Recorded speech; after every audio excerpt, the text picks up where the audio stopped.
j'ai rencontré la dame des écoles pour la première fois, par hasard, à la suite d'un accident de la route. Nous avions un penchant l'un pour l'autre, comme disait Juliette Gréco, mais je trouvais qu'elle était trop bien pour moi, comme disait Jacques Brel. Et puis, de son côté, elle savait que j'avais 18 ans de moins qu'elle, comme disait Dalida.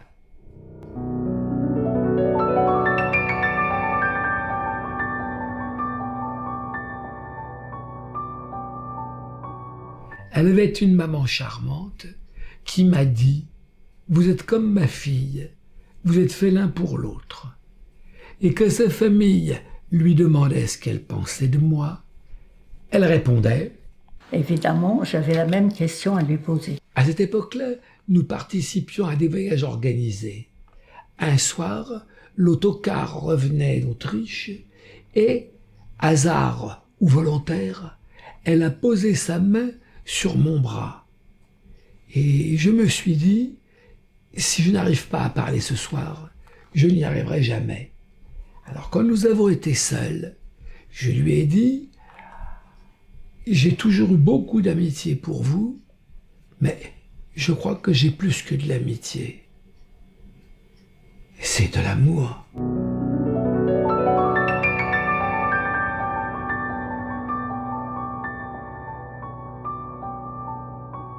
On sent qu'il a quelque chose à dire et qu'il n'ose pas le dire.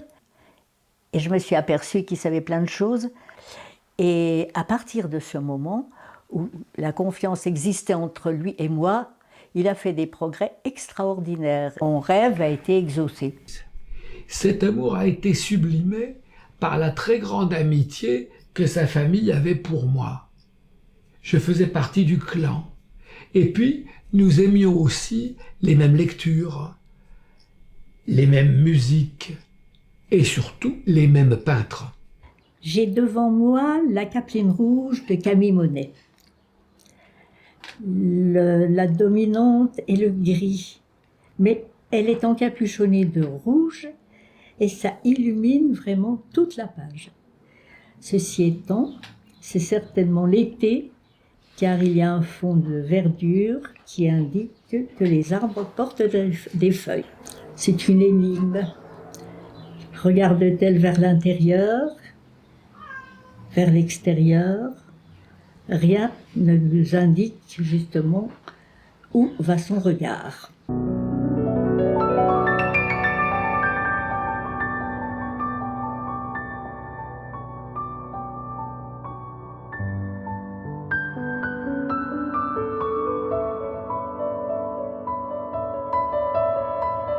Chaque année, je me sentais plus près d'elle et je sentais que on pensait pareil. Il arrivait un moment où on n'avait plus besoin de se parler. Je savais ce qu'elle pensait et elle savait ce que je pensais. Elle plaisantait quelquefois. Jacques, c'est mon dernier élève. Mais c'est pas le plus docile. Comment donner l'amour de la langue française? Je pense que ce n'est pas facile. Il faut beaucoup de simplicité, beaucoup d'énergie, beaucoup de psychologie et peut-être aussi beaucoup de bonté.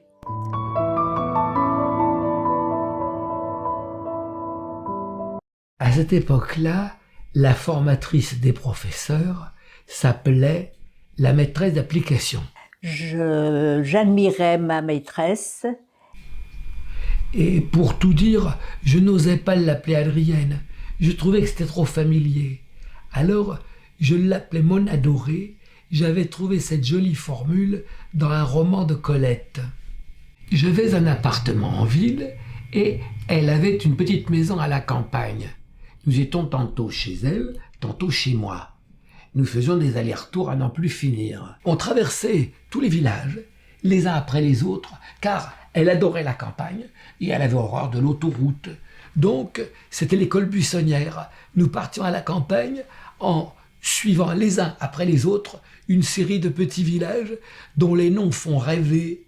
On rêvait de Tuilé-aux-Roseilles, on rêvait de Colombelle-et-Belle, on rêvait de Liffol-le-Petit, Près-sous-la-Fauche, C'est même là que j'ai récolté un procès pour excès de vitesse.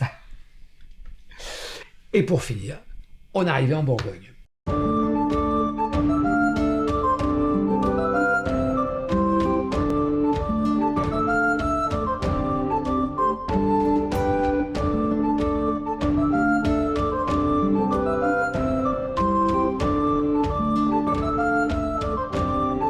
Elle habitait un petit village où tout le monde connaît tout le monde. Alors, un jour, les voisins venaient boire le café chez nous, et le lendemain, c'est nous qui allions le boire chez eux. Une vie très conviviale, une vie hors du temps.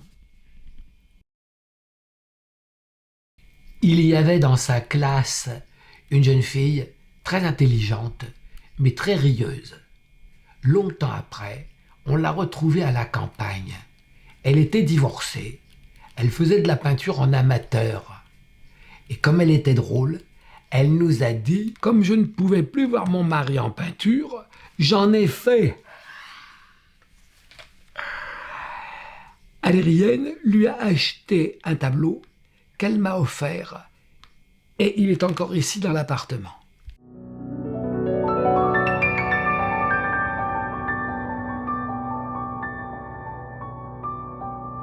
« 35 années ont passé, et 35 années sans l'ombre d'une mésentente, 35 années sans l'ombre d'un désaccord, à tel point que ces 35 années m'ont paru pas très longtemps finalement, le temps d'un rêve.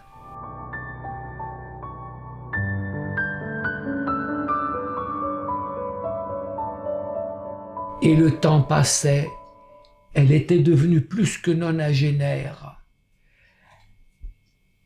Bien qu'elle soit très dynamique et très courageuse, ses forces l'abandonnaient petit à petit. Alors, je l'aidais de plus en plus. Je lui disais, pour la faire rire, « Je suis tes jambes, je suis tes yeux », car elle avait mauvaise vue. Donc, elle ne s'est pas vue vieillir. Et puis, c'était un peu comme si je lui donnais ma jeunesse.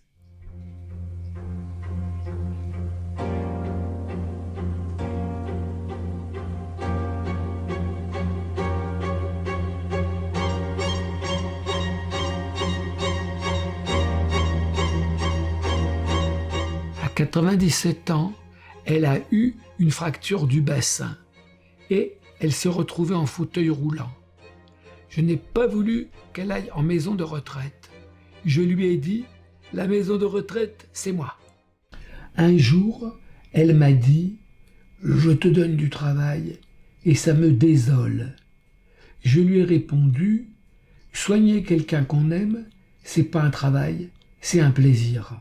Et puis un matin, après le passage de l'infirmier, j'ai voulu lui parler, elle n'a pas répondu, elle avait arrêté de respirer. Elle m'avait dit, on a eu un parcours.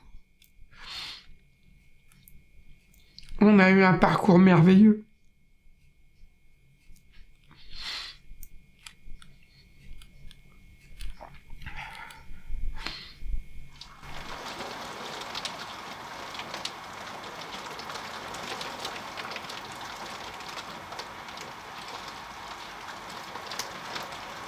Quelques mois avant, elle avait écrit sur un carton